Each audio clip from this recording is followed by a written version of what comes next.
Fala pessoal, como é que vocês estão? Aqui é o pastor Roberto Feitosa, da comunidade Blitz do Amor. Estamos começando mais um podcast e hoje a gente vai ter um convidado especial. Mas antes disso, roda a vinheta. E aí, que alegre? Yeah.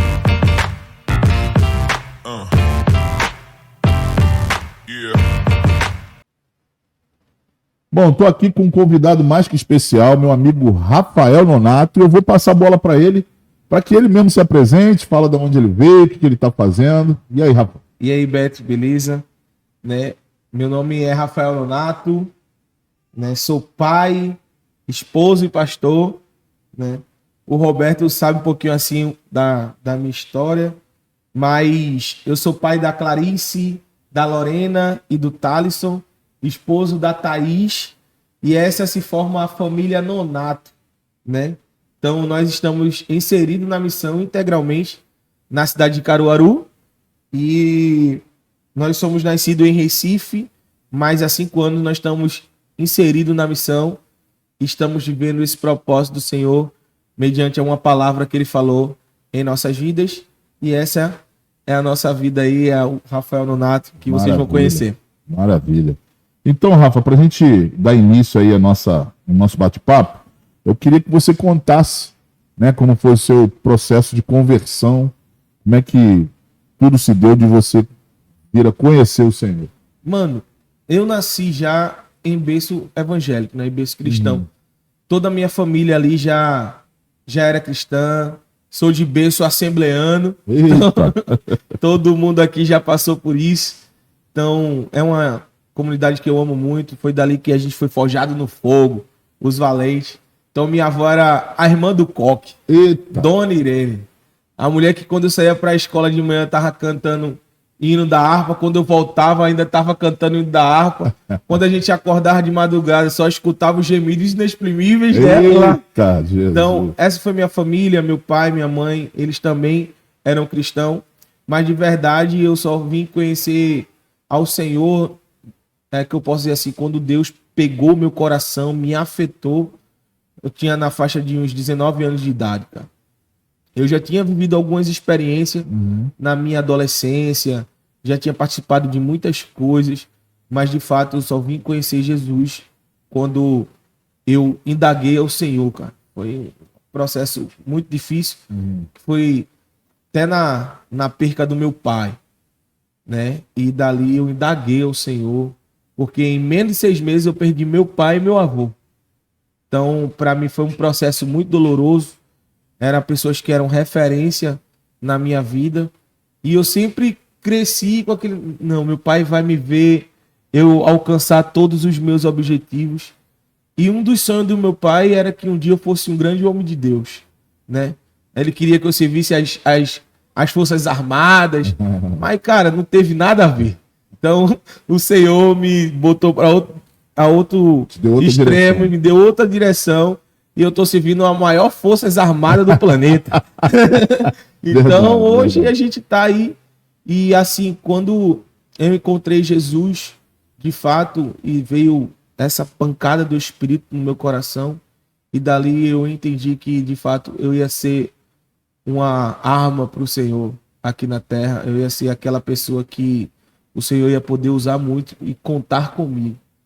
E dali, mano, o processo, até hoje, a gente vem conhecendo ao Senhor cada dia mais. Eu nunca vou sair do processo de conversão, mano. Todo dia a gente vai se convertendo automaticamente ao Senhor, porque a cada manhã a sua palavra se renova e a gente vai conhecendo nossos atos ali, vai conhecendo as nossas falhas e entrando em um processo de santidade. Né, que é isso que o Senhor quer que a gente venha se tornar homens santos, né? Amém. Aqueles que carregam a justiça. Amém. Você uma vez me falou, a gente conversando, você falou que o seu pai era conhecido como Amorzinho. Amor, né? Amor. Então, hoje você é líder de uma missão que o nome é Amor do Pai. Isso tem ligação com como seu pai era conhecido? Cara, por incrível que pareça, não tem nenhuma ligação com isso. Hein? Mas, de fato, o apelido do meu pai na minha família, e até as pessoas da rua, onde eu nasci, no bairro do Ibura, em Recife. Então, todos conheciam meu pai lá como Amor. O apelido do meu pai lá era Amor. E quando eu passava na rua, as pessoas chamando, ó, Amorzinho, Amorzinho, Amorzinho. Então, dali eu entendi algo mais profundo ainda sobre a questão do amor e também do legado, né? Mas o nome da missão não tem nada a ver, isso é uma palavra que o Nick liberou para mim. Você estava no dia da minha convenção lá, na minha ordenação. Lá no I-35, lá no nosso pastor lá, no meu pastor, o Zanota. E o Nick liberou uma palavra sobre isso. Ele disse, eu vejo vocês como um amor na escuridão. Vocês vão ser a luz em Caruaru. Vocês vão atrair as pessoas das trevas para a luz. O amor do Pai vai ser palpado, né? Vai ser tocado lá em Caruaru através de vocês. E aí, cara, deu a entender e a gente pegou aquilo para nossas vidas sobre o amor do Pai. Então, hoje a nossa missão lá se chama Amor do Pai.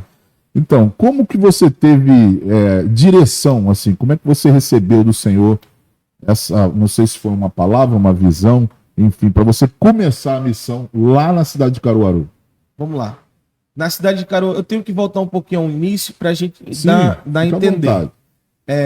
Eu congregava em uma igreja, eu e o Ilames, do Batizados com Amor, né, nosso amigo lá no Nordeste.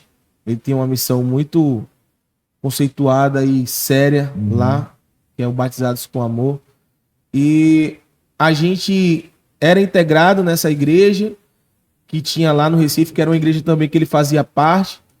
E eu, a Thaís, o Ilames, o Darley, que hoje está lá no I-35 também com a gente. Então, o Ilames, ele começou a se despertar em missões.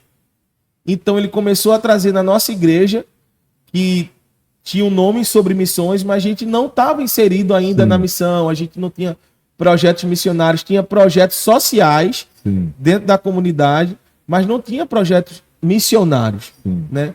Então, Deus incendiou ele através do Gregório, e um dia, o Gregório McNulty, né? E um dia o Gregório McNulty foi lá em uma conferência que o Williams fez, e Deus deu uma pancada, mano, na minha esposa. Sabe aquela pancada porque a Thaís, ela vem de uma vida missional, né? A igreja que a Thaís fazia parte antes de entrar nessa mesma igreja... já era de uma igreja... já era de uma igreja missional. Então o pastor Elias, que era o antigo pastor dela, que faleceu há um tempo, e ela amava muito esse pastor. Então eu também cheguei a conhecer ele era um cara extraordinário. Para você ver, ele tinha uma missão que era a 800 quilômetros de lá, quase 800 quilômetros da cidade do Recife, e eles iam para lá a cada um mês, cara. A cada 30 dias eles iam para lá, passar 10 dias lá, para atender o povo lá. E ela sempre foi dessa chamada missional, e ela gostava muito, a mãe dela já levou ela muito para esse termo. E eu disse, pô, mano, e quando Thaís levou essa pancada que o Gregório liberou sobre uma escola de missões que a gente teve lá na nossa igreja, ela disse, Nonato, eu fui afetada. Aí eu disse, tá bom, me conta aí como é que foi. Nonato, eu tô sentindo um amor por vidas tão grande, mas tão grande que, cara, eu não sei o que tá acontecendo. E o Gregório McNulty, ele tava liberando sobre o amor por almas, o amor por vidas e a extrema devoção ao Senhor. Então, às vezes a gente tá inserido em alguns lugares que a gente fala de amor por vidas, mas não fala da devoção ao Senhor, né? Onde de fato, onde a gente vai estar cheio dele e a gente vai transparecer sempre Jesus para aquelas pessoas que nós vamos ganhar. E daí Thaís começou a falar comigo, eu entendi, eu era aquele cara, vou falar uma palavra aqui, rato de igreja. Vamos lá. Mas não era, eu era muito eclésico, cara, eu gostava de estar nas coisas da igreja. Pronto. Então, quando a galera tava indo fazer missões, quando o Williams começou a fazer missões, eu tava lá na igreja, no culto de mulheres, pô. Caramba. Tu tá entendendo? Então, a galera ia fazer outra coisa, eu estava lá inserido no encontro com Deus. Então, eu nunca tive um foco assim, eu vou servir em missões. Desculpa, gente. Eu vou servir em missões. E quando foi um dia, outra conferência de missões que teve na igreja, o Gregório estava lá, a Thaís já estava grávida. E o Gregório liberou uma palavra profética sobre a vida da Thaís. Ele pôs a mão na barriga da Thaís e disse: as nações virão escutar a voz da menina. Isso, ela estava grávida da Lorena. E naquela hora, cara, eu comecei a chorar. E eu chorava, Roberto, chorava. A gente nem sabia o sexo ainda da criança. E quando foi semanas depois que a gente foi ver, era uma menina. Olha. E aí o Gregório liberou essa palavra. Uau. Eu disse: Senhor, o Senhor me deu uma missão. Se o Senhor falou que as pessoas iam vir escutar a voz da menina, é porque ela não vai estar em púlpito. Ela vai estar andando nas ruas. E ela vai ser inserida nessa missão de proclamar o teu evangelho. E dali eu comecei a falar com Thaís. Eu disse: Thaís, eu tô com algo dentro de mim, eu não sei o que é ainda, mas eu tô desejando algo. E aquele momento, cara, de uma palavra profética sobre minha filha, começou a gerar dentro de mim uma vontade de começar a ir pra rua. E a gente começou a ir pra rua. Começou a ser gerado. Aí começou a ser gerado. Aí eu fui para a primeira viagem missionária da igreja, que foi o Williams que promoveu. E depois dessa viagem missionária, foi até lá pro I-35. E quando eu cheguei no I-35, mano, minha visão fez assim, ó. Pá! Abriu. Eu vi o Zanota construindo os primeiros tijolos lá na missão. E ele tava precisando fazer a elétrica da missão lá. E eu decidi me doar para fazer a elétrica, né? Ofertar a elétrica da missão com o meu serviço, que eu sou eletricista. E eu disse: cara, vou lá, Williams, vamos marcar. E aquele negócio, Williams, bora, Nonato. Irmão, quando eu chego lá, em 3 dias, você foi lá, viu? Sim. Em 3 dias a gente fez aquela elétrica, Roberto. Eu cheguei a pegar, né, quando a gente se conheceu, que a gente foi lá para Poço do Boi, você fez acho que a última parte da elétrica lá. Eu acho que foi no outro galpão do lado já. É, isso. Pronto. Isso. Então, aquele primeiro lá onde é o templo hoje, eu fiz em 3 dias aquela elétrica lá. E depois você foi no outro que conheceu que estava outro e a gente estava concluindo Isso. a outra parte. E, cara, dali, quando eu conheci a comunidade Poço do Boi, quando eu fui na Ipitadinha, irmão, despertou um amor, Roberto, uma paixão por vidas que eu vi as pessoas saindo andando 3 quilômetros, cara, para chegar na igreja. E eu disse: Zanota, como é que é isso, meu irmão? A galera vem andando 3 quilômetros para vir pro culto? Isso, Nonato, o pior era quando a gente ia para lá, que a gente não tinha transporte, e chovia, a gente vinha com lama até a canela, escorregando os morros, a ladeira, para até chegar dentro da comunidade. Mas veja o que é que Deus fez. Eu disse: cara, é sobre isso que eu tô falando. Não é sobre estar preso em 4 paredes, mas é sobre o estar. E o Zanota contando sobre como ele chegou em Poço do Boi, que ele teve uma visão de um poço e de um boi. E eu disse: como assim, cara? E ele veio do Rio Grande do Sul para o Nordeste. E aquilo ali, ele contando, irmão, aquilo ali me pegou, Roberto. E eu disse: Senhor, o Senhor tá falando comigo, cara. Eu quero viver isso. Eu quero ter esse prazer de liberar o teu amor. Ali foi o start. Ali foi o start. Eu disse: eu quero saber de fato, Pai. Eu quero fazer isso. Eu quero liberar o teu amor nas comunidades, em becos, em viagens. Meu irmão, eu cheguei no Ibura. Quando eu cheguei, eu disse: cara, aonde é que a gente vai hoje?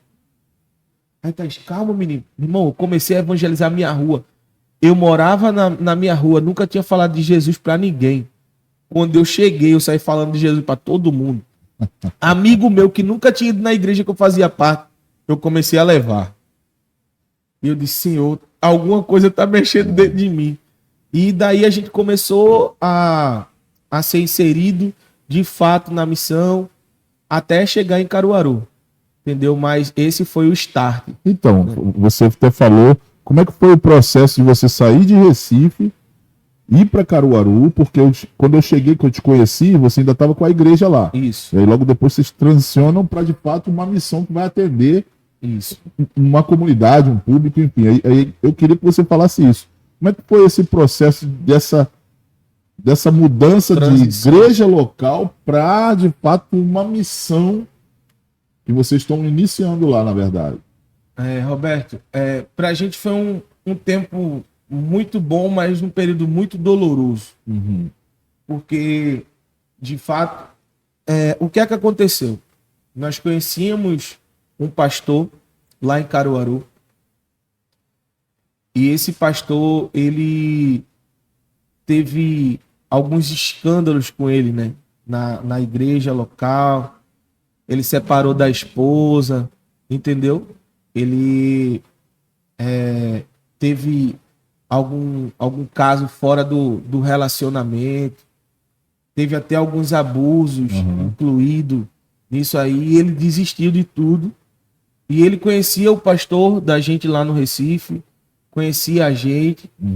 E a gente ficou indignado, né, no que aconteceu, tudinho. E ele disse: ó, Nonato, eu vou abandonar a igreja aqui, eu vou abandonar tudo, vou fechar, vou mandar o pessoal embora. E lá tinha umas 60 pessoas, 70 pessoas nessa comunidade. Cara, aquilo mexeu comigo, no meu coração. Mexeu de uma forma... Primeiro eu fiquei com raiva dele, né? Querendo denunciar ele em todo tempo. Mas eu queria saber a situação das meninas, queria saber a situação do pessoal lá na igreja. Aquele desejo, eu disse, eu tenho que levar isso para o meu pastor. Eu tinha um pastor na época. Então o pastor ficou sabendo do que aconteceu. E ele disse: tá aqui a chave da igreja, se tu quiser assumir um povo aqui, tu vem. Se não quiser também, eu vou destruir com tudo aqui. Eu não quero saber mais de nada de Jesus. Eu não quero saber de mais nada. Ele disse: eu tô muito magoado, eu fiz besteira e eu não quero saber mais nada, eu vou largar tudo. E realmente ele largou tudo. E chegou, e ele levou a chave lá pro pastor que era da gente lá no Recife, disse: tá aí. E o pastor lá da gente lá disse: aí, Nonato, encara essa realidade aí de ir lá salvar esse povo. Eu disse: pastor, eu tô à disposição. Isso aí eu já tinha tido aquele despertar no meu coração, né? Isso eu estou à disposição. Então teu pastor te enviou para socorrer vai chegar nessa parte aí. Na verdade, ele perguntou se eu queria ir. E eu disse: pastor, eu posso ir final de semana lá? A gente pode trabalhar. Ele disse: pronto, lá. Então você todo final de semana você vai estar descendo lá em Caruaru e ajudando o povo. Um final de semana vai você, outro vai outro pessoal aqui. Cara, a gente começou, fui o primeiro final de semana, fui o segundo, fui o terceiro, fui o quarto, fui o quinto. E exatamente passou 6 meses eu indo lá, toda semana eu indo lá 6 meses. Então, depois desse tempo, a gente conseguiu estruturar um pouco a igreja, né? As pessoas que saíram começaram a voltar novamente para a igreja, tratando o coração das meninas, tratando o coração das pessoas lá que estavam muito magoadas, muito feridas. E chegou o ponto de o pastor dizer se eu ia lá definitivamente, se eles iam me enviar definitivamente, ou o filho dele. E o filho dele lá, em um tempo de oração, entendeu que o Senhor tinha falado que era para ele ir. Ele quer ir embora? O filho dele para Caruaru. Enviar o filho dele, e o filho dele disse que... o filho do seu pastor? O filho do meu pastor lá entendeu que era para ele ir. Disse que orou e o Senhor falou com ele para ele ir. E aquele negócio, eu já estava muito apegado com a galera lá. E o povo tudo... Hoje tem pessoas ainda daquele tempo lá com a gente. Então, eu muito apegado com o pessoal, minha esposa também. E eu disse: caramba, pô. O Senhor falou pra ele ir, cara. Não era eu, e agora? E ele foi, cara. Ele foi, eles não eram consagrados pastores, mas o Senhor, o pastor derramou óleo sobre a cabeça dele e da esposa dele, lá em Caruaru. Mano, mas eu fiquei com aquele sentimento, sabe? Eu disse: cara, é melhor eu não vir nem mais, porque como o povo tava muito chegado, deixar ele ter esse tempo, né, de entrosação com o pessoal. E eu deixei, cara. Eu passei 6 meses sem ir lá, sem pisar em Caruaru. Eu e minha esposa. Só que Deus estava falando muito forte no meu coração, Roberto. E ele dizia: eu te dei um lugar. Eu te dei um lugar. Eu te dei um lugar. Eu te dei um lugar. Isso aí, a Lorena já estava com 3 anos. Tinha acabado da Clarice nascer. A Clarice estava com mais ou menos uns 8 meses, por aí. E disse, eu te dei um lugar. Eu disse, Senhor, eu quero ir lá ajudar o filho do pastor. Eu não vou citar nomes, mas eu quero ir lá ajudar o filho do pastor. E esse cara era muito meu amigo, cara. Eu dormi algumas vezes na casa dele, quando a gente tava nesse processo de eu ir lá em Caruaru. Sim. Então, quando eu decidi assim, eu fala comigo, e um certo dia eu disse, tá aqui. Sabe aquela coisa que a gente faz?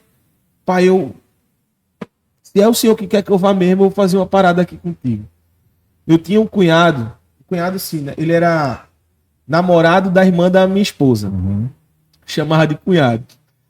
Aí, esse menino nunca aceitou a Jesus. Ia pra igreja, mas não aceitou a Jesus. E esse dia, cara, eu disse, era um domingo, eu disse, Senhor, se eu pregar hoje e ele aceitar Jesus, é porque ele tá dizendo que é pra eu ir. O Senhor tá falando comigo direto, tá mandando eu ir, mas eu quero ver uma coisa visível. O coração do cara era muito duro, Roberto. Eu disse, esse vai ser Era um sinal. um sinal muito forte. Então, se ele aceitar, eu quero que ele vá. Era um domingo, 4 horas da tarde, o culto da gente, 6h30. E eu falando isso pro Senhor. Eu liguei pro pastor e disse, pastor, quem é que vai pregar hoje? Aí ele disse, é tu. Aí eu disse, tá falando sério? Ele disse, tu ligou pra mim? Eu disse, pronto, sou eu mesmo que vou pregar hoje. Aí eu liguei pra ele, disse, fulano, vai pro culto hoje. Não sei se eu vou. Aí eu liguei leva ele, Thaís, faz ela levar ele pra igreja hoje. Aí eu chego no culto, quem tava lá? O cunhado da minha esposa. E eu fui de boa e comecei a pregar, cara. E eu falando sobre paternidade, e o Senhor pegou o menino. E de repente a pastora se levanta da cadeira dela, aponta o dedão na minha cara assim e disse, eu não já tinha falado com você que eu levantei um povo lá do outro lado para você cuidar? E eu, caraca! Aí quando eu vi, cara, que eu olho, o menino vindo se convertendo, mais algumas pessoas da igreja, e eu disse, Senhor, e eu comecei a chorar. Quando eu chego em casa com Thaís, eu falo pra Thaís que era a resposta do que eu tava querendo, era o menino, mas a própria pastora se levantou e apontou para confirmar. E eu disse, Senhor, o Senhor tá falando comigo de fato, realmente. E a gente lá no nosso quarto, cara, sentado, de repente veio uma glória, Roberto, dentro do meu quarto. A Lorena começou a chorar. Thaís começou a chorar, eu comecei a chorar, a gente começou a orar em línguas. Lorena, 3 anos de idade, começou a falar em línguas em cima da cama, cara. 3 anos de idade, ela só chorava e dizia, eu te amo, papai. Eu te amo, mamãe. E eu dizia, meu Deus, o que é que tá acontecendo? Clarice acordou chorando e a gente começou a se abraçar lá e aquela glória a gente só chorava. E aí eu fui e decidi, amor, Deus tá mandando a gente ir, mas como é que a gente vai? Eu trabalho aqui, você tem um escritório aqui, ela vendia plano de saúde seguro. Eu disse, como é que a gente vai abandonar tudo isso? A gente tava construindo nossa casa, Roberto. Rapaz. Tava começando a dar certo as coisas. Eu disse, como é que a gente vai largar tudo isso pra ir embora? E eu olhei pra Thaís assim. Essa foi a segunda vez que ela me falou essa palavra. Ela disse, nós temos que investir naquilo que é eterno. Mano, até hoje quando eu falo essa palavra, me dói, cara.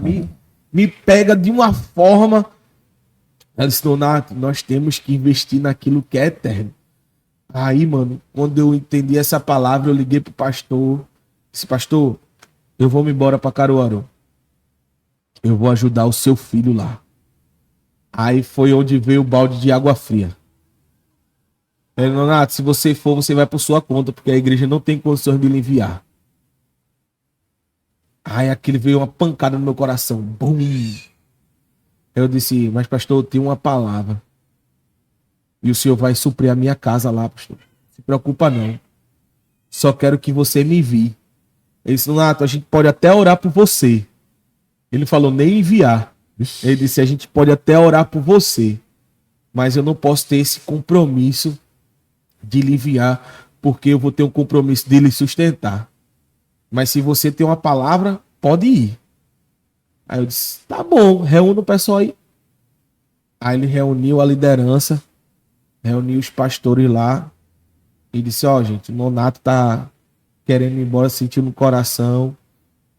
E quando eu tava lá nessa reunião, eu e minha esposa, ele foi bem claro, ele disse, ó, o Nonato tá indo por conta própria, nós abençoamos ele, mas nós não estamos o enviando. Para deixar bem claro aqui, porque a gente não tem condições de sustentar ele e a família dele lá no campo. E aquele negócio no meu coração, viu, Roberto? Eu disse, pastor, não se preocupa não. Mas no dia que tu puder mandar uma cesta básica lá, tu manda. Tá bom? Aí ele, não, tá bem. E eu fui, liguei pro filho dele, o filho dele, cara, vem-te embora, mano, tô precisando de ajuda aqui. Quando eu chego lá, Roberto, eu fui sozinho, isso foi no dia 23 de fevereiro de 2019, eu acho. 2019, por aí. 2019 foi 2018. Não tô lembrado do ano, praticamente. Aí eu cheguei, mano, e fui. Quando eu chego lá, mano, a gente tinha deixado tudo organizado, Roberto. Não tinha nada pendente. 6 meses que eu fui lá, eu deixei tudo em claro. Caderno, sabe aquelas paradas certinhas de caderno de igreja, oferta e dízimos que entrava dentro da igreja, tudo direitinho.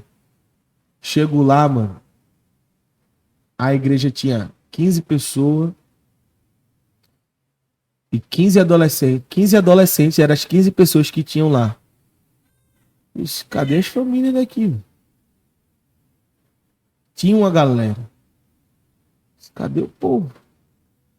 Porque lá falava que estava tudo bem. E como eu tinha deixado de falar com as pessoas de lá, tudinho, já para deixar ele bem tranquilo lá. Disse, cadê a galera? Eu disse, não é possível. Disse, cadê, mano? Não, o povo não quer trabalhar, o povo não queria nada com Jesus. Eu disse, não. Não foi assim que eu conheci esse povo. Eu vi um povo que tava querendo Jesus, cara. Doente, sofrido, massacrado. Já era o terceiro pastor dessa galera. Terceiro pastor. Eu disse, não, gente. Aí eu fui orar, mano. Eu, Thaís, amor, vamos levantar isso aí. Eles iam fazer uma conferência chamada A Chamada. Essa conferência. E quando eles fizeram essa conferência, foi 20 pessoas. As 15 estavam lá e mais 5 que veio lá do Recife para estar lá. Eu fiquei muito triste, mano. Sabe aquela parada de tristeza dentro de mim? E quando teve essa conferência lá, eu disse, amor, tem alguma coisa errada. Tem alguma coisa errada. Não é possível, não. Eu não estava sentindo Jesus, mano. Eu não estava sentindo Jesus. E aí como é que foi essa... Então, aí agora que vai a pancada.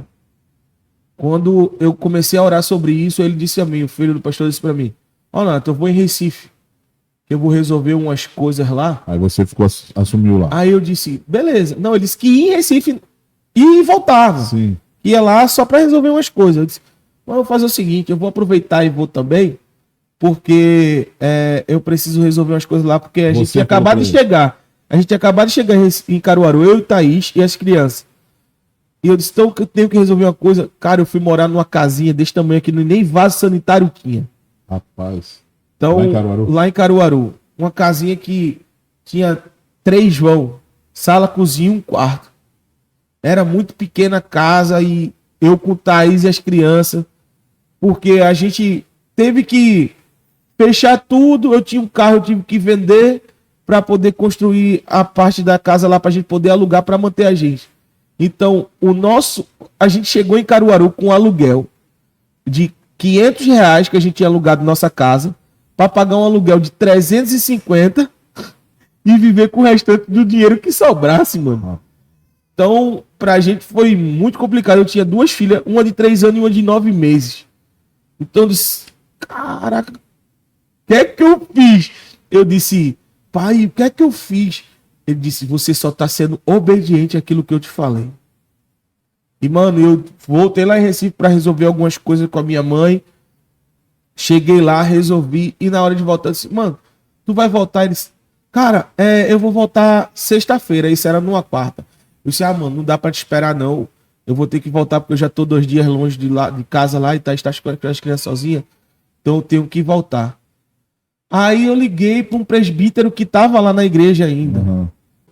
Eu falei, mano, porque o filho do pastor lá só vai voltar sexta-feira, então eu não vou voltar sexta, eu vou voltar hoje. Aí ele falou assim, não, pastor, o pastor lá não vai voltar sexta-feira não, fez a mudança dele ontem. Ih! Disse, como assim? Não, fiz a mudança dele ontem. Ele até deixou a chave da casa aqui para lidar aqui, para entregar lá a mulher. Eu disse, não tô entendendo nada, cara. Rapaz, o cara... Aí eu disse, oxe, como é que pode essa parada? Aí na mesma hora eu tava lá no Recife ainda, eu liguei e disse, mano, tu se mudou? Tu não falasse nada pra mim, mano. Sabe qual foi a resposta? Nonato, eu não devo satisfação da minha vida a você. Essa foi a resposta dele pra mim, Roberto. Com todas as letras. Eu disse, cara, mas tu é o pastor de lá, cara. Eu tô indo lá pra te ajudar. Ele, não, eu vou ficar indo lá alguns dias na semana. Vou lá um final de semana. Eu disse, mano, mas tu avisa, cara. Como é que tu sai assim, não avisa, eu sou teu amigo. Eu fui lá pra te ajudar. Ele, não, mas tá tudo ok. Beleza, aí eu vou me embora, Roberto. Pra Caruaru. Chega o culto, dia de sábado lá, que todo sábado tinha uma rede jovem lá. Quando acaba o culto, aí umas 10 horas, o dono do prédio bate na minha porta lá, que eu morava quase do lado da igreja.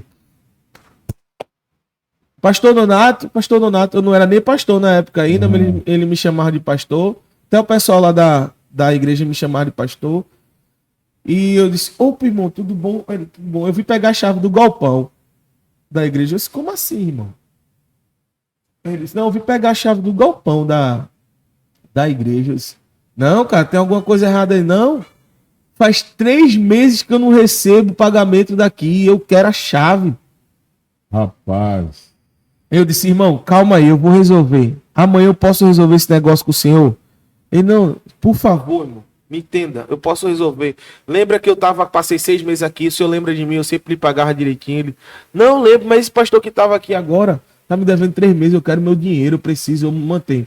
R$1.200 o aluguel todo mês. Então a gente tava devendo lá R$3.600. E eu disse, não, cara, vou resolver. Eu liguei pra Recife. Pastor, o que tá acontecendo? O cara veio pegar a chave do galpão aqui, pô. O rapaz vai embora, teu filho vai embora, não me fala nada. O cara depois, na mesma semana, veio pegar a chave do galpão. O que tá acontecendo? Eu tô sem saber de nada agora. Aí ele fala o seguinte, vende as coisas que tá aí dentro tudinho, paga ele e vem-te embora. Eita. Roberto, agora eu tô rindo, mas naquele tempo eu chorei de me acabar. E eu disse, Senhor, pelo amor de Deus, o que é que tá acontecendo comigo? Não, Senhor, tá errado. Eu disse, não, eu não vou fazer isso não, tá repreendido. Primeiro que as coisas nem da gente aqui é. Nem da gente é, isso aqui já era deles. Eu vou vender para pagar um débito que a gente fez, porque isso foi falta de administração. Aí ele veio dizer que eu estava insinuando que o filho dele estava roubando a igreja. Rapaz. E começou as pancadas, Roberto. E eu disse, não estou falando nada disso não, mas eu estou dizendo, será que não deu para pagar? Cadê o caderno? Aí eu disse, o caderno está aqui, né? Aí o senhor vou olhar. Ele, não, você não tem esse direito de olhar o caderno. Eu tenho sim. Eu sou membro da igreja e a única pessoa responsável por a igreja agora que está aqui sou eu. Então eu vou pegar o caderno. Eu liguei pro diácono lá, que era tesoureiro lá. Diácono, pega um caderno aí, traz aqui em casa. Aí ele trouxe. Aí eu disse, vamos fazer o fechamento. Do dia que eu saí de Caruaru até no dia que eu voltei, nada estava fechado, irmão. Nada estava fechado, só tinha entrada e saída. Nunca tinham fechado o mês. Tava lá valor total de entrou e valor total de saída. Que a gente chama isso de organização. Como é que foi essa... Aí resolveu isso e aí depois você começou... resolveu essa situação e eles me expulsaram da igreja. Né? Disseram que eu não fazia mais parte da igreja. E eu disse, amém. Eu fiquei sem pastor. Fiquei com o povo em Caruaru, sem pastor, Que é aquele povo lá que quando eu fui lá, eu conheci aquele pessoal. Isso, sem pastor, sem ninguém. E eu disse, caraca, mano, e agora? Quando você foi lá, eu já era pastoreado por Zanota, quando você foi lá com a missão, e eu tava com a igreja lá do apóstolo Heleno, que é meu amigo hoje, que era MABG. Sim. É uma igreja muito top lá no Recife. Que não tem nada a ver com isso. Que não tem nada a ver com isso aqui. Entendeu? Então, o Heleno e o Zanota me abraçaram. Eles já me conheciam há muito tempo, sabia quem eu era. E quando gerou isso aí, eu corri para eles. E os pastores da igreja, que eu fazia parte, foram para eles e disseram, não receba nonato. E começaram a falar coisa que nunca existiu de mim. E o apóstolo Heleno e o Zanota, Gustavo Zanota, foi lá e me acolheram, cara. Me botaram no colo, me botaram no braço. Eu expliquei, o Willames já tinha sido expulso da igreja também, nesse tempo. Mais umas 5 pessoas que eram do departamento de missões lá, tinham sido exonerados, expulsos aqui, e vocês não fazem parte mais. E eu disse, Senhor, e agora? E o que é que eu faço? Eu gosto de ser pastoreado, Roberto. E ali foi uma pancada no nosso coração, minha e Thaís, a gente pensou em desistir. E o Zanota chegou pra mim assim, Roberto disse, eu queria expor tudo, sabe? Eu tinha tudo gravado, mano, no meu celular. E eu queria, sabe aquele cara com raiva? Sabe qual foi a palavra que o Zanota chegou pra mim? Disse, não exponha a nudez de Noé. Aquilo me pegou, mano. Ele disse, não exponha a nudez de Noé. E eu me calei, apaguei tudo. Eu disse, Thaís, apaga tudo. A gente apagou tudo. E aí foi o processo onde o Zanota já nos conhecia, mas nos abraçou. O Heleno também. O Zanota disse, eu tô contigo, cara. O apóstolo Heleno disse, Nonato, vamos abrir uma MABG aqui em Caruaru. Aí eu disse, pastor, não sei nem o que é que eu vou fazer agora. Ele disse, cara, aluga um lugar. Aí a gente alugou um lugarzinho chamado Caverna de Adulão. Era um lugar escuro, Roberto. Mas foi onde o Senhor deu enxertou dentro da gente, sabe? Aquele amor. A caverna, as pessoas entravam lá, né? Davi tava com os caras mais perversos. E a gente entrou nessa caverna, mano. E daí o Senhor foi abençoando a gente. E a gente veio até hoje nesse processo. Aí mas agora tem a missão. Agora tem a missão. Aí daí foi crescendo esse despertar sobre amor do Pai, depois da nossa ordenação. O apóstolo Heleno, ele decidiu assim, Nonato, eu entendi agora que eu tenho que liberar todos os pastores da MABG, que ele queria só ficar com a igreja local de Recife. Então todas as MABG do Nordeste ali, eles liberou todos os pastores, um negócio muito massa. Ele disse, Nonato, eu tô vendo isso como um impulsar. Eu tô dando um equibalo em você, eu tô te enviando, eu tô te impulsionando, cara. Eu tô querendo te expulsar de uma zona de conforto e tô te jogando naquilo que o Senhor te chamou de verdade. Aí eu disse, amém, apóstolo. Então a gente começou a missão, mano. Sim. A gente começou a missão, foi o tempo que você foi lá, e a gente tava fazendo toda uma estrutura no galpão. Estão construindo ainda, né? Estamos construindo lá a base missionária. Então daí foi, mas a gente passou por esse processo, sabe, Roberto? De rejeição, de querer desistir, mas sempre com a palavra. Sempre tem as marcas, né? Essas são as marcas do Evangelho. E daí a gente começou a missão, cara. A gente tá integrado lá há 5 anos já. Já em Caruaru, Já né? em Caruaru. E hoje vocês vê como a gente trabalha. Você já foi lá 2 vezes, né? 2 ou 3 vezes. Mais ou menos isso. E, cara, cada ano que vai, a gente tá vendo as promessas do Senhor. Há 2 anos atrás conseguimos comprar o terreno próprio da missão. A gente vem pagando ele mensalmente, mas foi algo que Deus nos prometeu. Uma palavra disse que em 5 anos nós já está com o nosso templo próprio. Até o final do ano a gente está no prazo dos 5 anos. E eu acredito que esse ano vai ser o tempo de construção. Hoje a gente já está com toda a minha parede lá. E graças a Deus, cara, Deus sarou o nosso coração. Amém. Enviou pastores de verdade. Hoje eu tenho amigos, mano. Um desses caras que me inspirou foi tu, cara. Também eu posso falar isso. Porque sobre evangelismo de rua, vocês são um pioneiro no Brasil. E eu conheci você através do Zanota. e eu vi o quanto Caruaru tava precisando disso, e a gente começou a invadir as ruas de Caruaru. Tanto que eu acho que daqui ao decorrer da gente falando aqui, a gente vai entrar nesse assunto.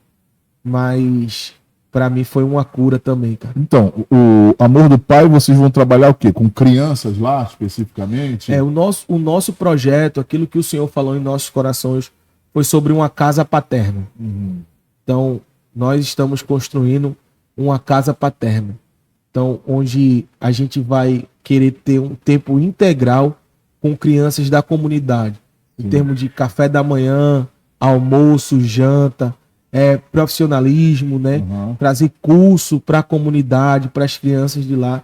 E a gente pensa tão alto que a gente pensa até numa casa de acolhimento, né? Então, a gente tem esse projeto, nosso plano inicial é esse. E hoje também a gente trabalha com, como é que eu posso dizer? A gente tem uma família que a gente fala da ressocialização dessa família que estava em situação de rua ou situação de droga. Então, hoje a gente está há 8 meses com a família, onde a gente tirou aquele pai de um lugar que estava mergulhado nas drogas, trouxe para ele um lar, trouxe para ele um cuidado, e hoje esse cara está se tornando um grande homem de Deus. Ele está com o filho, a esposa entranhado, incluído na missão lá junto com a gente. Então, hoje ele é a primeira família nessa ressocialização social em tirar famílias de ruas ou em tirar famílias onde estavam em situação de drogas. Eu lembro também, acho que foi a segunda vez que a gente foi lá, a gente foi numa comunidadezinha e a gente conheceu um menininho. Aí tu vai me pegar. Você acha que chegou a adotar ele, né? Então, hoje ele é o Thaleson. É o nosso filho Já por tá com adoção. você lá adotado? 2 anos. Então, É mesmo? no dia que a gente conheceu o Thales foi no ano que você foi lá. Sim. E a gente já tinha um trabalho que naquela a gente comunidade fez lá. com as crianças Da ali naquele comunidade. campo. Então você foi com a gente lá na comunidade, pessoal da Blitz, a Expedição Nordeste. E a gente conheceu o Thales lá e o Senhor nos afetou com um amor muito grande sobre a vida do Thaleson. Ele era o menor de todos, lembra que ele era o menor de todos que estava lá. E eu disse, cara, que é isso? E Thaís, com aquele coração dela, foi lá na casa dele, falou com o pai. E quando a gente chegou lá, mano, viu a realidade. E o pai dele até chegou pra gente e disse assim, por favor, dê uma vida melhor ao meu filho. Cara, aquilo me doeu. Só que a gente, como igreja, mano, a gente quer ver não só para o filho, mas a gente quer ver para toda a família. E até hoje a gente vem enxertando Jesus neles lá, né? No pai, nos irmãos. Mas hoje o Thaleson mora com a gente, né? Na nossa casa. 2 anos que ele tá com a gente lá. E a gente sempre vem falando de Jesus também para a família dele lá. Nunca deixou de ter relacionamento entre o pai dele com ele. E a gente vem sempre ensinando a ele o que é honra. Mas essa parte de adoção aí foi o que nos feriu. A gente tá com o processo ainda, né? Dessa parte de documentação. Para oficializar a adoção dele. A adoção dele. Mas a gente já tá 2 anos com ele lá e tá sendo legal, algo muito cara. precioso. Hoje ele me chama de painho, me chama Thaís de manhinha, né? benção. Então, o Senhor tem feito algo poderoso lá e graças a Deus nós entendemos, cara, o que é paternidade, o que é de fato falar sobre orfandade. Que hoje é algo muito abordado nas igrejas, né? Sobre a questão de orfandade, paternidade. Mas tem pessoas que nem cadastrado no Sistema Único de Adoção está, mano. Então, cara, como é que a gente vai falar de adoção?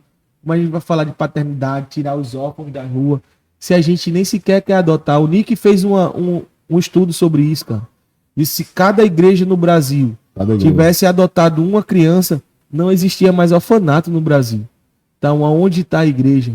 Isso aí, né? Então, eu fico dizendo, igrejas, por favor, adotem uma criança. Adotem filhos que estão órfãos. Então, até de pais vivos, cara.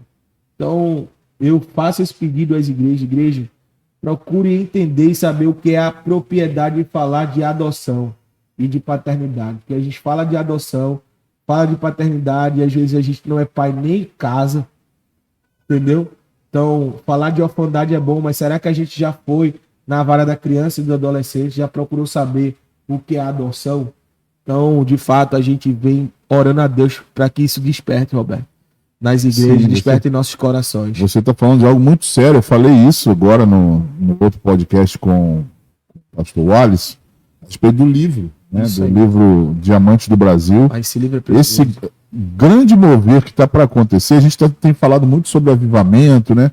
E as pessoas, quando falam sobre avivamento, eles acham que Deus vai vir, vai soprar um vento, as pessoas vão começar a falar em língua, né, que o avivamento vai ser esse, né, de mover do Espírito. Não, o avivamento que Deus quer é que a igreja se mova e vá atrás dessas pessoas vulneráveis, moradores de rua, o órfão e a viúva, entendeu? E tirar essas pessoas dessa realidade. Esse é o verdadeiro e grande avivamento que Deus quer derramar. E isso foi visto por esse cara inglês que nunca tinha pisado no Brasil. Ele viu uma região norte e nordeste que viria um grande avivamento de adoção sobre as crianças. Eu tenho estudado sobre esses avivamentos, Roberto, e há 3 anos eu venho ministrando sobre paternidade, justiça e amor.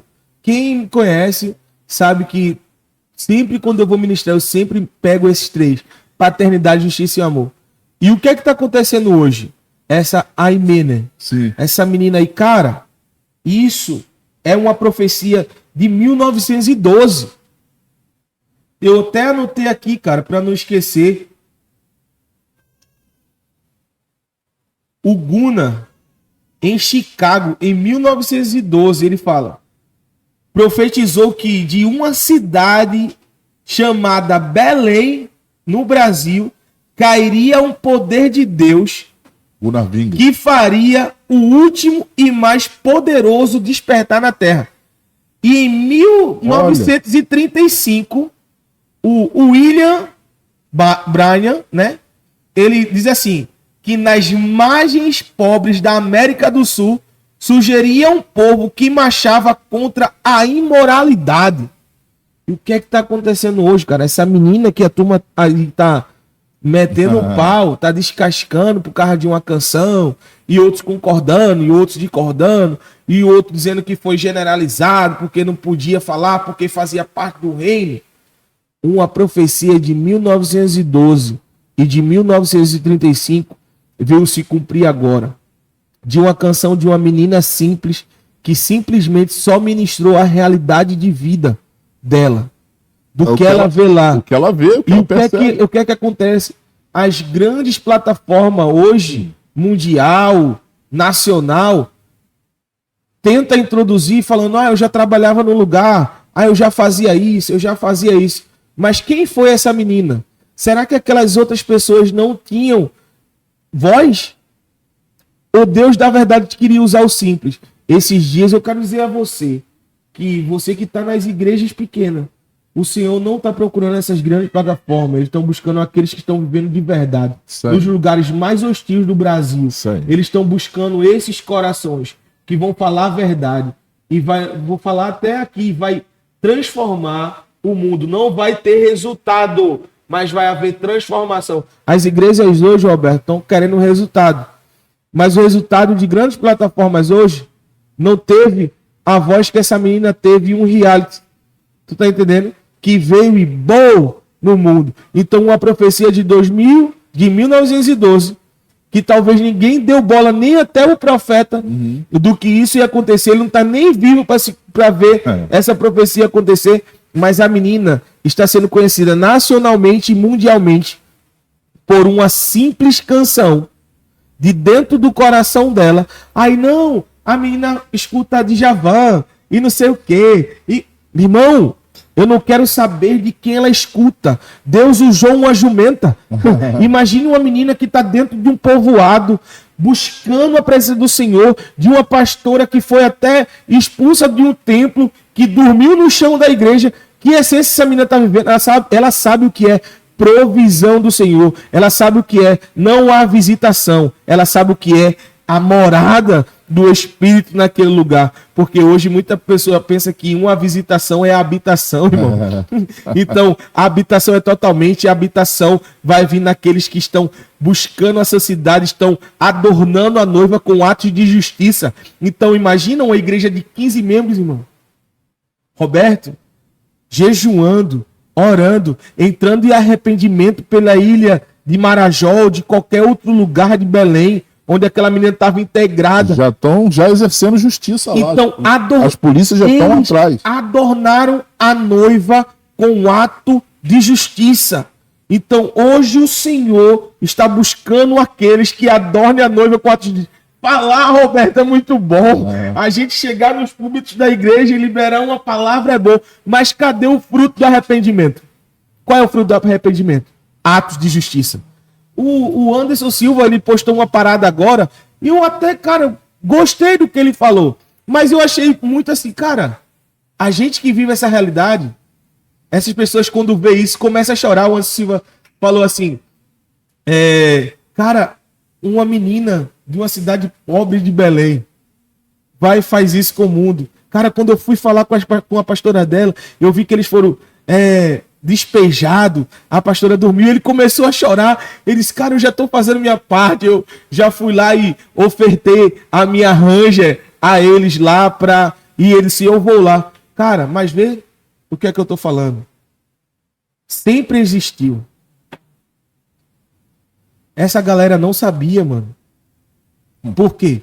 Estavam preocupados com outras coisas. Como muitas outras situações estão acontecendo agora nesse momento, a gente não sabe. Então, e eles estavam preocupados com outras coisas. Vamos lá, na questão do Anderson, ele estava preocupado em fazer justiça com pastores prostitutos, pastores adúlteros, querendo cuidar ali daquela parte da noiva do Senhor. Mas, cara, essas pessoas aí, Deus vai descer o cajado neles. Ele não precisava dessa parada. O Senhor vai pegar essa galera, meu filho, e vai detonar. E hoje o principal fator da igreja é cuidar dos órfãos, das viúvas, dos perdidos. Isso Jesus fez. Jesus chegou dentro, destruiu todo o comércio.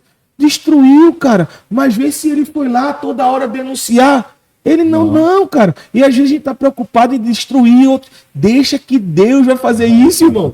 Essa galera vai chegar uma hora que vai chegar à tona e Deus vai destruir esse povo. Deus vai dividir o que é falso do verdadeiro. Nos últimos dias, a igreja do Senhor, ela não vai ser conhecida por prodígios e milagres ou sinais de maravilha. Isso o anticristo, ele já vai fazer. Sabe como a igreja do Senhor vai ser conhecida nos últimos dias, Beto? Atos de justiça. A igreja que vai andar em justiça, o pai que vai ser o sacerdote do seu lar, a casa onde vai ser chamada de casa de justiça. Amém. Então esse é o verdadeiro avivamento dos últimos dias: paternidade, justiça e amor. Não tem outro meio. O trono de Deus a base do trono de Deus é justiça e juízo. Então o que tem para vir agora sobre a igreja é justiça e juízo também. Entendeu? Nonato, olha só, a gente já está praticamente com o nosso tempo estourado aqui, mas eu queria que você contasse somente uma experiência que marcou você na missão, para depois a gente orar aqui e a gente encerrar nosso bate-papo, que está muito, muito bom. A gente poderia ficar aqui mais horas. Olha aí, estou tocando ali para ficar um bocado mais ali, Roberto. Mas a gente tem esse limite lá, né? Então, eu queria que você falasse uma experiência assim que marcou você, não sei se foi lá na sua cidade, ou lá em Recife, enfim, ou lá em Poço do Boi, né? Você veio de um bairro chamado Ibura. Eu lembro que eu fui ano passado, ano retrasado, em Recife teve uma enchente que tomou as casas lá. Lembro que você foi lá também, ajudou muito lá. Então, não sei, né? Conta aí pra gente uma experiência que marcou você. Betão, a gente que vive no campo assim, a gente tem um bocado de experiência, né? Mas uma que me tocou muito agora foi o ano passado, realmente, nessas enchentes que teve lá em Caruaru. Na verdade, eu tinha acabado de sair daqui do Rio de Janeiro. Ano passado, eu tava lá tinha acabado de sair do Rio de Janeiro. 15. E tinha acontecido as enchentes lá na cidade. Então, eu tava no bairro do Ibura quando começou a chover. E, mano, eu nunca tinha visto tanta água como eu vi naquele tempo, não. Muitas famílias. Foi o maior desastre que teve no Recife, né? Desastre natural. Foi o maior. Então, barreiras, cara, que caíram, saíram matando muita gente. Teve uma situação que eu tava andando na rua, indo comprar pão, e um negócio assim no meu coração. Vai lá ajudar a galera. Vai lá ajudar a galera. Eu disse, Senhor, como é que eu vou ajudar? E eu fui, comprei pão, voltei, tava na casa da minha madrasta, e eu peguei, tirei minha roupa, botei uma outra roupa, botei um sapato. Mano, quando eu chego na ladeira, que a gente chama Ladeira do SESI lá, irmão, a água tava dando quase no sinal, quase na metade da ladeira. Mano, subiu mais de 3 metros de água lá. E eu disse, meu Deus, as casas lá só tava a cabecinha assim. Meu Deus. E eu disse, Senhor, o que é que eu vou fazer aqui? Eu fui militar, né? Então, hoje eu tô bem acima do meu peso, mas a experiência ainda tem, né? Eu já fiz parte de um grupamento de bombeiros chamado Grupamento Focas. E assim, eu tenho ainda muita habilidade em termos de nadar, de tudo. Então, eu fui, cara. Aí atravessei a pista, fui pro outro lado. E quando eu chego num lado, eu vejo uma equipe puxando o pessoal num bote inflável. Sabe aqueles botes infláveis de navio? Uhum. Não sei onde eles arrumaram aquilo, irmão. E na hora eu conheci, eu disse, cara, eu conheço aquela galera ali. Aí eu fui lá e, pô, Nonato, a gente tá tentando levar esse bote para tirar minha avó de dentro de casa para levar para os prédios. E a gente não tá conseguindo por causa da correnteza que tá muito forte. E esse meu amigo também era militar, mas ele sozinho não tava conseguindo. Ele disse, cara, eu preciso de alguém que me ajude. Mano, vamos me auxiliar nisso aí, vai eu e tu, e a gente vai conseguir levar esse bote até lá do outro lado, contra a correnteza, sem motor. E eu disse, mano, a gente consegue. É só ter cuidado nas partes da casa que vai ter energia elétrica aqui, a gente sempre se afasta dela e a gente vai embora. A gente amarra a corda na gente e a gente vai. Cara, então a gente tinha corda lá, a gente amarrou as cordas na cintura, Roberto. Parecia aquele negócio de filme. A gente amarrou a corda na cintura e eu peguei e comecei a nadar. Cara, eu nadei, acho que uns 250 metros, eu e ele. Caramba. Eu nadava um pouco, parava, segurava, e a gente passou mais de 2 horas para conseguir passar 250 metros. 2 horas, quase. Por causa da correnteza que estava forte. Chegou lá, ele tirou... É beira de rio ali? Se tornou um rio. O rio era de um lado e a rua era do outro. Então essa rua aqui se tornou correnteza também. Porque o rio estava entrando numa rua, aí vinha por aqui a correnteza e saía aqui. Então aquela rua virou um trajeto do rio, virou uma correnteza. Então, cara, a gente conseguiu chegar lá e tirar. Ele tirou a avó dele, levou e eu fui olhar algumas coisas. Quando eu tava voltando, mano, tinha um rapaz que tinha acabado de se afogar. Ele tava 30 minutos debaixo d'água e conseguiram achar ele. E quando acharam ele, as pessoas fazendo massagem cardíaca até sem saber. E eu disse, Senhor, e agora? E eu fui lá, mano, subi em cima dele, comecei a fazer massagem cardíaca e massagem cardíaca e massagem cardíaca e bombeiro e ambulância que não chega. E a gente tinha que atravessar ele de uma pista para outra para chegar na policlínica lá em cima no Ibura. Eu disse, meu irmão, e aí como é que a gente vai fazer? E eu tomo massagem cardíaca nele até chegar do outro lado. E quando chegou do outro lado, levaram ele para a clínica. E também eu depois procurei saber se essa pessoa conseguiu voltar mais 30 minutos debaixo d'água, Roberto. Ali eu acredito que o Senhor já tinha levado. E eu fiquei assim, muito tocado, mano. Então, isso para mim foi uma das coisas mais te marcou, que mais me marcou, porque ali eu tava sozinho ali, mano, na missão. E, cara, foi algo que dá o sangue, né? E, cara, eu vou fazer alguma coisa pra salvar alguém, E quando eu chego em Caruaru, outro desastre. Rapaz. As águas tinham tomado Caruaru e mais de 28 famílias ficaram desabrigadas. Mas ali a gente conseguiu levar colchão, levar mantimento. A família 61 lá da Apóstola Cris nos ajudou muito, são grandes amigos meus. Eu quero até mandar um abraço aqui, se possível, para a Apóstola Cris e o Apóstolo Cláudio Catel. Então foram pessoas que nos ajudou muito nessa enchente. E eles estavam muito integrados lá no Nordeste. Eu acho que foi uma das maiores igrejas que abraçou a causa daquilo ali, sabe? Eles estavam em todas as comunidades, mano. Eles entraram em tudo, cara. Entraram até no lugar de lama onde não ia chegar alimento. Eles atravessaram na linha do trem, cara. Puxando uma carroça na linha do trem, quase 1,5 km andando na linha do trem para chegar numa comunidade onde não tinha acesso a nada, chamado Chié, lá. Pra você ver, Chié, na beira do mangue, né? Que é aquele chama-maré. O nome da comunidade é Chié. Olha. Então, eles foram lá, até eu fui lá com ele, o Williams também. Então, cara, essas foram uma das minhas maiores experiências, assim, de ver tragédia e ver o Senhor também vindo com misericórdia para abraçar as famílias que perderam tudo. Então, essa foi uma das minhas maiores experiências. Pessoal, já estamos terminando aqui o nosso bate-papo. Vamos até a próxima vez que o Rafa voltar aqui, a gente vai fazer de novo mais um podcast com ele. Queria que você ajudasse a missão Amor do Pai. A gente vai colocar no rodapé aí o Pix dele, daquilo que você pode fazer para ajudar, porque eles estão em construção ainda, estão construindo a sua base. Então, se você puder, ou se você sabe de alguém que gosta de ajudar a missão, Rafa está fazendo um trabalho muito relevante ali na cidade de Caruaru. Eu queria pedir que você, né, fizesse aí a sua colaboração. Aquilo que o Senhor colocar no teu coração, vai lá e semeia em terra fértil. Amém. Beleza, pessoal? Um abraço. Valeu, gente. E até a próxima. Deus abençoe.